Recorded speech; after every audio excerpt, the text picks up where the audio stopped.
Olá, amigos! Sejam todos muito bem-vindos a mais um vídeo aqui no canal. Eu sou Juliana Castro e no vídeo de hoje eu vou contar a minha história para vocês.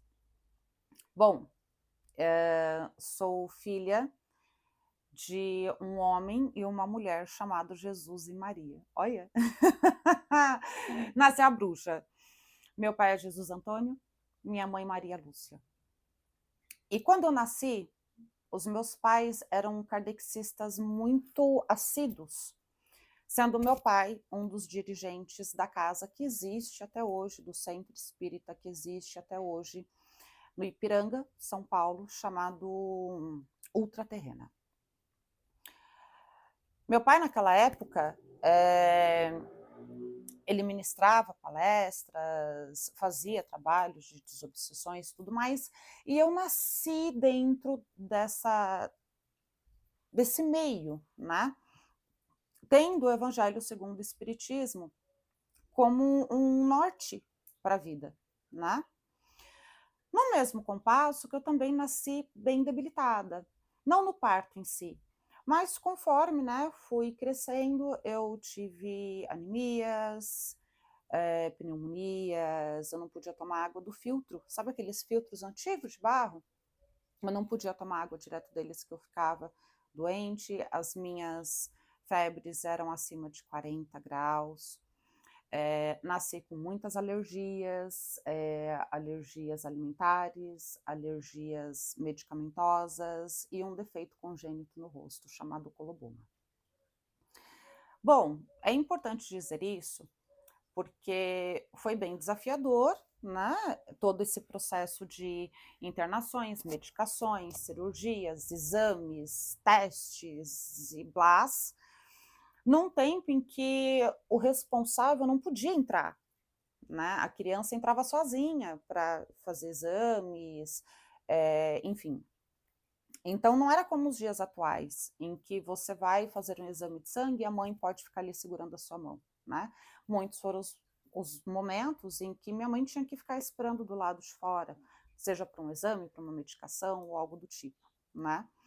Então eu não tinha essa coisa de poder segurar a mão da minha mãe, apesar dela estar ali.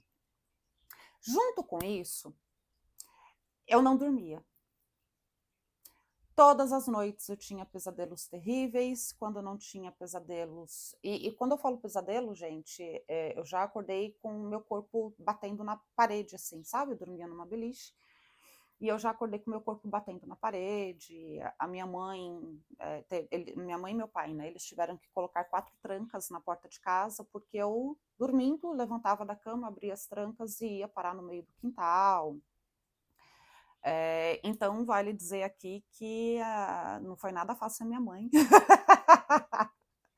Quando a minha mãe não estava cuidando de mim, me velando por conta da febre e tal, ela estava tomando susto, né? Ou eu gritando, ou eu não estava na cama, eu caía muito da cama. Então, muitas foram as vezes que minha mãe dormindo, ela me amparou assim, sabe? Com a mão, para eu não bater a cabeça no chão, enfim. Bom, conforme eu fui crescendo, eu comecei a querer entender por quê. Vale dizer que nesse centro que eu nasci, ultraterrena, era separado os dias, né? Então tinha dia das crianças, dia dos adultos e dia de desenvolvimento, e separado, se eu não me engano, era os dias de trabalhos mais intensos, como desobsessão. E eu fui convidada a não ir mais para o Dia das Crianças, e isso eu devia ter ali meus 7 anos, acredito, 6, 7 anos, porque uma médium foi me dar um passe e ela foi arremessada na parede. O meu pai, com outras pessoas, tiveram que vir terminar de me dar passe, e naquele dia foi dito que eu deveria, a partir de então, ir para os dias de adultos. Então, eu era a única criança presente, né, no dia de adultos. Bom, conforme eu fui crescendo, eu fui questionando E eu sempre fui uma admiradora muito grande do meu pai, eu amava escutar o meu pai dando palestras e ministrando trabalhos, então eu era a única criança que estava presente nos trabalhos de desobsessão, sendo a minha mãe uma médium de desobsessão. E teve um tempo que eu comecei a me questionar, de pai, por que eu vejo tais coisas? Por que eu não durmo direito? Esqueci de dizer que eu tinha visões muito nítidas, sabe? Como se estivessem no mesmo plano que eu. Então eu via pessoas, eu via bolo de carne podre andando.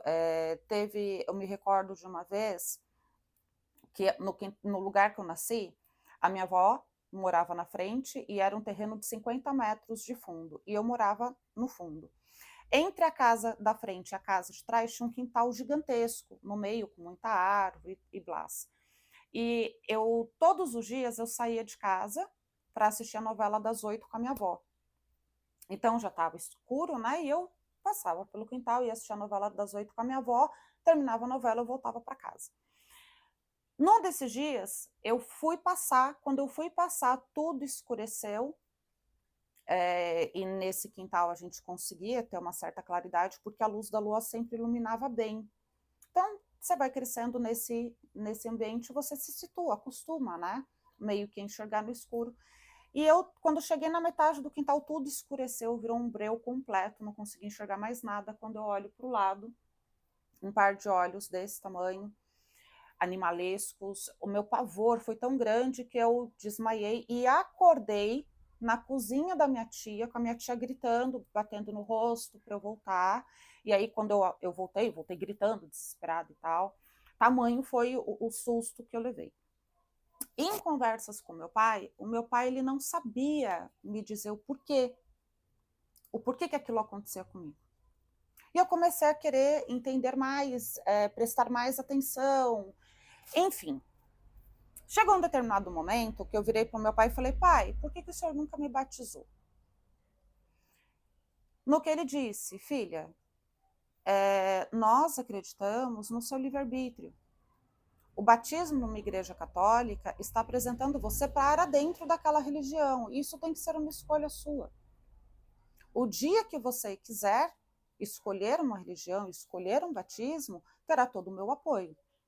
Inclusive, é você que vai escolher seus padrinhos, enfim, mas é você que vai escolher. Bom, não demorou muito tempo para eu entender, olha a ideia que eu tive. Eu não sou batizada, então eu sou pagã. Se eu sou pagã, eu sou uma heresia. Eu preciso ser apresentada por Deus, porque aí os meus pesadelos passam. E, gente, é sério, era todos os dias. Eu só conseguia dormir bem de tarde. De noite era um tormento. Tanto que até hoje eu tenho o costume de acordar tarde e dormir tarde, porque meu organismo acostumou a não querer dormir de noite. É difícil para mim pegar no sono, eu não consigo dormir antes da meia-noite. Enfim. Pai, quero ser batizado na igreja católica. Tá bom, filha, vai lá na igreja, né? Se vira. Aí, fui na igreja, descobri que eu ia ter que fazer um ano de Eucaristia. Vou fazer. Fui expulsa da sala muitas vezes, porque eu fazia perguntas que as pessoas não sabiam responder, e eu ficava batendo na tecla, que, não, mas tem que me dizer. Por exemplo, qual é a simbologia da Santíssima Trindade? O que representa o pombo? Eu quero saber. Não, não sei, mas como não sabe? Você está me dando aula. Bom, aí eles usavam um termo que eu estava sendo petulante. Esse termo me acompanhou por toda a minha jornada, e muitas foram as vezes que eu tinha que ficar na igreja esperando a Eucaristia acabar para poder assistir a missa e poder ir embora, e ter o meu dia como aula validada.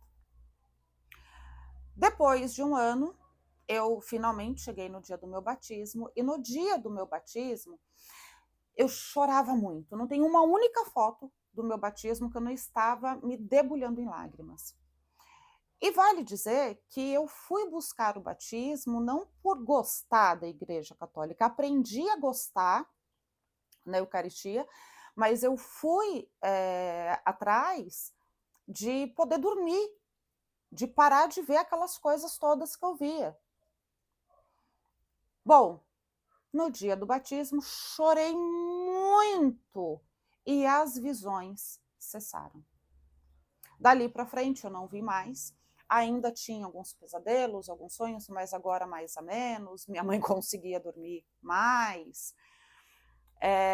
Só que ainda não tinha explicação por que uma criança tem que nascer com o corpo tão debilitado. Por que eu tive que passar por tantas privações na minha infância?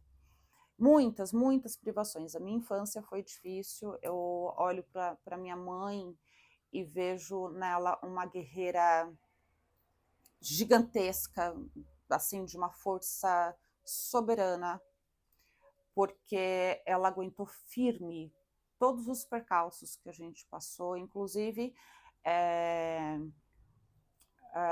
eu acho que ela, por muitas vezes, ela teve medo mesmo de me perder e estava ali, firme, forte, sabe? Uma coisa que eu trago de muito precioso dos meus pais é que em nenhum momento eles duvidaram de mim. Muitas eram as vezes que eu saía do corpo escutando uma música, porque era normal em casa a gente escutar Enya, por exemplo, né, músicas New Age, Highlink, até hoje escuto, e era fácil demais para mim sair do corpo, eu não sabia voltar, e aí meu pai ia me trazendo de volta. Quando eu voltava, filha, tudo bem? Tudo, então tá bom. É importante dizer que eu tive os pais mais maravilhosos do mundo, porque se fosse qualquer outra família, provavelmente teriam me levado a psiquiatras, teria sido medicada, dopada, e meus pais me acolheram em essência. Bom, anos se passaram, comecei a buscar outras religiões, porque eu queria entender qual era o mecanismo da vida, qual era o sentido de eu ter passado por tantas privações, por tantas dores, por tantas situações de medo, de abandono, porque é muito difícil quando você não encontra uma referência.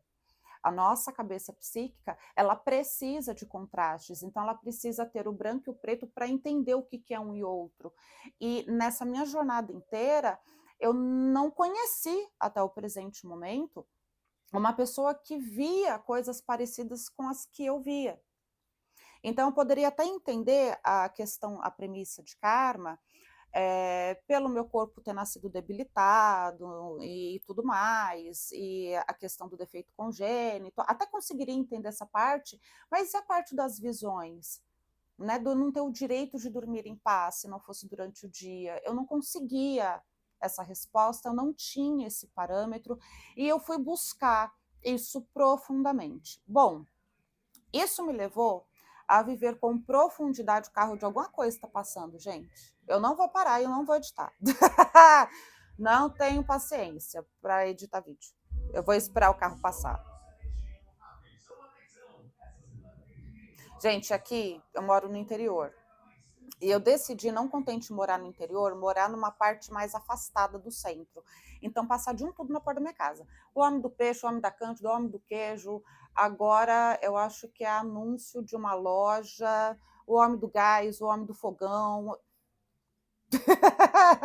Passa de um tudo aqui. Cada um tem seu direito de ganhar seu pão, né? Mas, retomando. Com essa busca de querer entender, eu também comecei a entrar em religiões diferentes, e nessas religiões eu entrei de cabeça no sentido literal mesmo, de querer entender, de querer viver, de querer encontrar uma pessoa que tivesse tido uma vivência parecida com a minha, e nisso eu vivi profundamente a Umbanda, o Catimbó de Jurema, fui iniciada no candomblé, sou iniciada de Inhansã com Ogum, e passei por vivências muito intensas, muito exóticas também, vale dizer, mas ainda não conseguia encontrar a resposta. E olha que interessante, até quando eu fui me iniciar, minha mãe de santo, ela levou segredos junto com ela, que na verdade, hoje a minha mãe de santo é falecida, e hoje eu não sei dizer se as respostas que ela não me deu foi porque ela não tinha, ou foi porque ela sabia, estava esperando o momento certo de me falar e foi embora antes e levou isso junto com ela. Mas percebam que eu buscava na religião respostas. O que é Deus e por que é que você não gosta de mim? Eu queria entender, porque na minha concepção, se eu não tinha feito absolutamente nada, eu não tinha feito pactos, eu tinha uma visão espiritual muito limitada, de um católico oculto muito forte, muito proeminente. Num outro momento a gente conversa sobre isso, mas vale dizer que esse católico oculto não está falando da fé, e sim da cultura que temos do católico oculto, que ele está impregnado na nossa psique, tá? Você sabendo disso ou não. Então, eu tinha uma visão de um Deus inquisidor, de um Deus que pune, de um Deus que, quando você está indo pelo caminho certo, tudo é amor, e quando você está indo pelo caminho errado, tudo vai ser dor. Eu tinha essa visão, né, de uma forma muito resumida, de Deus, e eu queria entender por que do castigo. Porque se eu estava vendo aqueles espíritos todos deformados, apodrecidos, aqueles ataques todos que eu sofria ao tentar dormir, mesmo batizada, eu queria entender por quê. Por que você não gosta de mim? E muitas foram as vezes que, em discussões com Deus, eu falava: qual que é seu problema com a minha cara? O que eu te fiz? Numa revolta muito grande e numa postura de me ajuda a entender onde eu estou errando, porque aí eu me esforço para mudar. Eu não tenho como fazer alguma coisa diferente se eu não sei do que você está me punindo. Era essa as minhas orações, as minhas conversas com Deus. E retomando aqui, né, a questão da minha finada mãe de santo, até dentro desse contexto, teve coisas que ela morreu e eu fiquei sem resposta. E, de novo, eu virei para Deus e falei: caramba, a pessoa que eu achei que poderia me dar essas respostas, o senhor levou. O que eu te fiz? E continuei nessa busca. Bom, dentro dessa busca, eu fui querer entender as energias, como que elas funcionam, até chegar a desconstruir 375 mil crenças a respeito do tarô. Eu jogo cartas desde os meus 14 anos de idade. Tarô, eu falo que é mais de 15, porque eu já perdi as contas, eu não sou atenta a datas, nem nada no sentido, mas fazendo uma recapitulação assim de vida, eu sei que tem mais de 15 anos, gente, que eu jogo tarô, mas cartomancia desde os 14 anos, no momento presente tenho 39 anos. Mas eu tinha uma série de preconceitos com o tarô e eu relutava muito em ir para esse viés do tarô e também relutava muito com o fato de ser sacerdotisa. Quando eu fui me iniciar no candomblé, eu não fui me iniciar porque eu quis. Eu fui lá para tirar meu ebó, porque estava com a vida toda cagada, a boca estourada, o rosto eu tinha uma alergia que eu não sabia do que era, e aí ficava uma crosta aqui assim de sangue, né? Aí fazia sangue em cima de sangue. Sabe bolha? A bolha estourava e fazia uma pele, que estourava e fazia uma pele, e essa pele ficava uma casca em cima da outra. Então aqui eu tinha uma marca roxeada, né, por conta disso. E quando eu fui tirar esse ebó, eu tava assim, com a boca e o nariz, era aqui assim. Quando minha mãe de santo me viu, e ela era inspetora do colégio que eu estudava, nessa altura do campeonato eu já não estudava mais lá, eu fui iniciada com 19 anos. Ela bateu o olho em mim e falou: vem aqui, eu quero falar com você. Bom, ela me chamou para ir tirar um ebó no axé dela, só que ela já sabia que eu estava indo para me iniciar, porém ela não me contou. Quando chegou lá, eu não, vale dizer aqui que eu não tinha dinheiro, mãe solteira, né? Meu filho tinha 1 aninho, meu filho mais velho, eu sou mãe de 3 filhos, e ela falou: "Vamos para o axé, você vai passar uma semana lá no axé comigo, tudo bem?". Aí eu falei para ela: "Mas eu não tenho dinheiro, eu não tenho dinheiro. Eu tô fazendo cabelo para ir conseguindo comprar pelo menos o leite e a fralda do meu filho, mas eu não tenho como ir". No que ela falou: "Só arruma a fralda. O restante, sexta-feira que vem, inclusive me dá a marca do seu cigarro, que eu compro seu cigarro também". Bom, chegando lá, ela desculpa.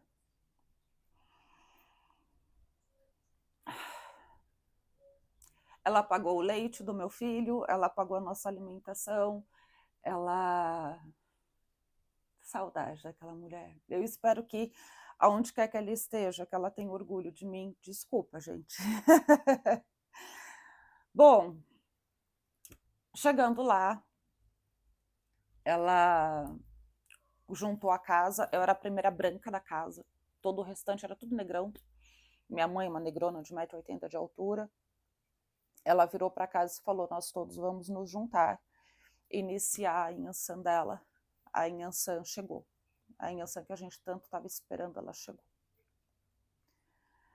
E aí, antes disso, ela virou para mim e falou: "Olha, filha, você vai se iniciar, a casa vai pagar, você vai se iniciar de misericórdia, você precisa. Mas eu preciso te dizer que antes de você passar por aquela porta, a porta do Roncó, que você nasceu para ser Iá, você nasceu para ser sacerdote". Naquele dia eu tive uma pega para capar com ela, falei: "Eu não quero nada disso, não quero esse trem". Por quê? Vamos, eu vou oscilando, né, na minha história. Mas o meu pai, ele foi, ele foi um sacerdote. Ele é um sacerdote. Quando o meu pai errou na vida dele, vamos supor que ele cuidava de 30 pessoas. 35 viraram as costas para ele, ele ficou sozinho. Eu vi a dor do meu pai. E eu não queria passar aquela dor. Eu senti a dor do meu pai em mim. Eu sou empata.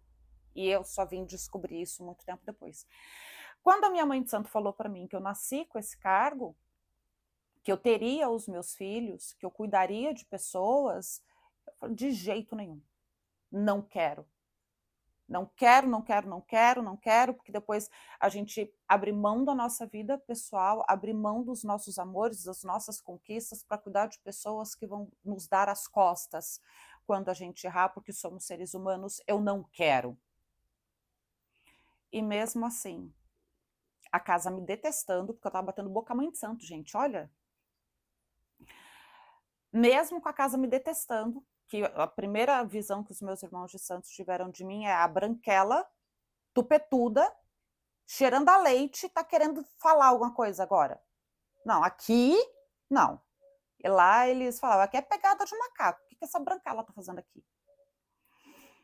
A minha mãe de santo falou: "É meu bebê, e ela vai se iniciar". Eu falo que ela me salvou. Ela me salvou, aquela mulher me salvou. Eu, apesar de hoje não estar dentro do candomblé, eu não voltaria no passado para não me iniciar, eu voltaria no passado e me iniciaria novamente. Ela me salvou das minhas angústias, ela me salvou dos meus medos, ela me salvou dos meus egos, e ela me deu lições que, que me sustentam até o presente momento. E minha mãe de santo errou. Ai, ela errou muito. Mas quando a minha mãe de santo começou a errar, eu olhei para ela,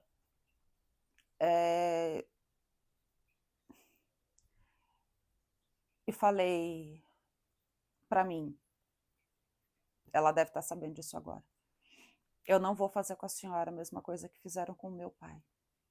A mesma coisa que eu tantas vezes fiz ao meu pai. Eu vou te olhar como um ser humano que é, e vou estar aqui com a senhora. E assim foi por 2 anos e meio, 2 anos e meio depois ela faleceu. Talvez porque foi sua hora, ou talvez porque ela acabou se perdendo no caminho, não importa. O que importa para mim são as lições que ela me deu e que me sustentam até os dias atuais. Bom, dito isso, tempos se passaram e o tarô voltou com uma força muito grande na minha vida. E a partir do momento em que eu consegui quebrar crenças, que eu consegui quebrar preconceitos tão enraigados e que eu tive uma dor pessoal muito profunda que fez com que eu saísse do candomblé de vez,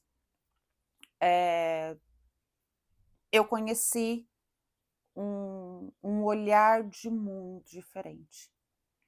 E quando isso aconteceu, eu olhei para trás e entendi que Deus nunca me puniu. Eu comecei a olhar para trás e isso, gente, eu estou tentando aqui resumir muito, essa história é muito longa, com muitas dores, enfim, tá? Estou tentando não ser dramática e só me apresentar para vocês, tá?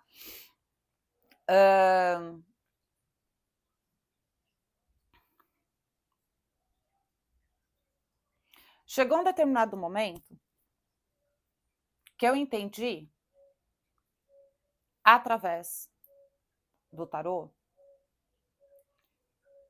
e nessa altura do campeonato eu já estava atuando quanto terapeuta, que tudo aquilo que eu passei era só para me construir. A gente só tem compaixão, a gente só consegue respeitar aquilo que antes passou pelas nossas águas. Então, tudo aquilo que eu passei, aquela espiritualidade completamente exótica, diferente, aquela adolescente diferente,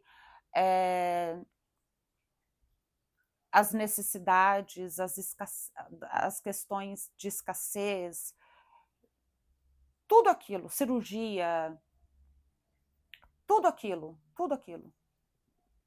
só estava me construindo. E aí, finalmente, eu consegui virar para Deus e falar: agora eu entendi. Agora eu aceito. Agora eu consigo me curvar. Porque o tempo todo o Senhor só estava me preparando para que eu conseguisse alcançar, respeitar e ajudar na dor das pessoas que chegassem até mim. Ao contrário do que geralmente os terapeutas fazem, né? Geralmente isso é um movimento inconsciente. Geralmente terapeuta, sacerdote, ele vai buscar curar no mundo a dor que ele não curou, não conseguiu curar dentro dele. Eu acabei me tornando terapeuta por querer cuidar, por querer curar Deus em mim, através da minha história. Eu não fui para a terapia porque eu tinha problemas com meu pai e com a minha mãe. Eu nunca responsabilizei meus pais pelas dores que eu carregava. Eu responsabilizava Deus mesmo. E aí, quando eu consegui entender que meu problema era com Deus, aí eu fui olhando para camada por camada. Aí a constelação começou a fazer parte da minha vida. Eu entendi que eu tinha uma carência de Deus muito grande dentro de mim e eu ia numa postura muito infantil, buscando essa divindade nas religiões e sempre com uma frustração muito grande, porque no fundo, no fundo, no fundo, o que eu queria entender é o que é Deus em mim, o que eu sou perante Deus. E aí eu olhei para a minha história, olho hoje para a minha história como Deus, obrigada. Obrigada por todos os momentos difíceis, obrigada, nossa, obrigada. Obrigada. Mesmo nos piores momentos, sempre apareceu uma mão do nada. Mesmo que eu não tivesse um parâmetro, eu não estava sozinha, nem por um segundo. Então hoje, quando eu começo esse projeto Linguagens da Alma, não é uma utopia, é um estudo profundo da conexão com a minha própria alma, o entendimento das minhas ancestrais, desde terapias convencionais a terapias espirituais, a vivências espirituais, porque eu eu entendi.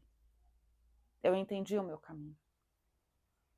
E a partir do momento que eu entendi, eu sei que tem tantas pessoas que podem estar passando pelas mesmas dores que eu passei. E agora, eu não quero curar ninguém, mas talvez poder ser na vida dessas pessoas o que eu tanto busquei no mundo, que é o direcionamento, que é o quebrar crenças, que é o alguém virar para mim e falar: Deus não tem problema nenhum com você.